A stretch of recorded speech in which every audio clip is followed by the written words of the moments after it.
Si on appelle à un cessez-le-feu, la cohérence, c'est de ne pas fournir les armes de la guerre.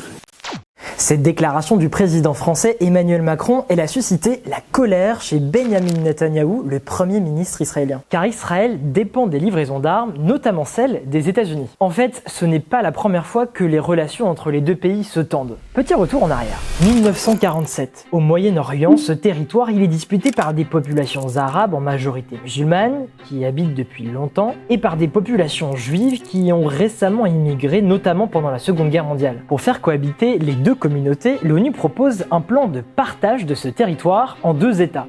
Un État arabe et un État juif. Et la France fait partie des 33 pays qui votent pour à l'Assemblée Générale de l'ONU. C'est à la suite de cette résolution que l'État d'Israël est officiellement créé en 1948 sur fond de guerre civile. Et la France le reconnaît comme un État l'année d'après.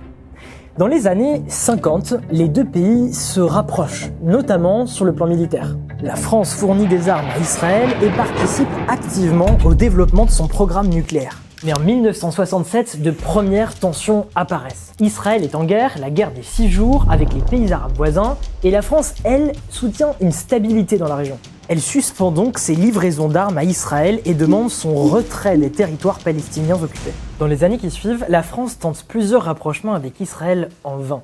Il faut attendre les années 2000 pour que les relations diplomatiques s'améliorent entre les deux pays et que des projets culturels et scientifiques notamment voient le jour.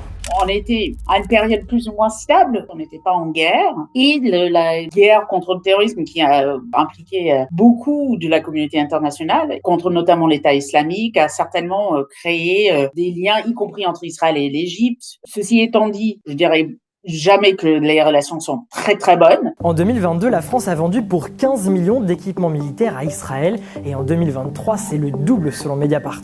La France aurait même vendu des composants militaires à Israël après les attaques terroristes du Hamas du 7 octobre 2023, selon le média d'investigation Disclose. Un an plus tard, Emmanuel Macron appelle à cesser les exportations d'armes vers Israël, mais il réaffirme tout de même l'engagement indéfectible de la France pour la défense israélienne.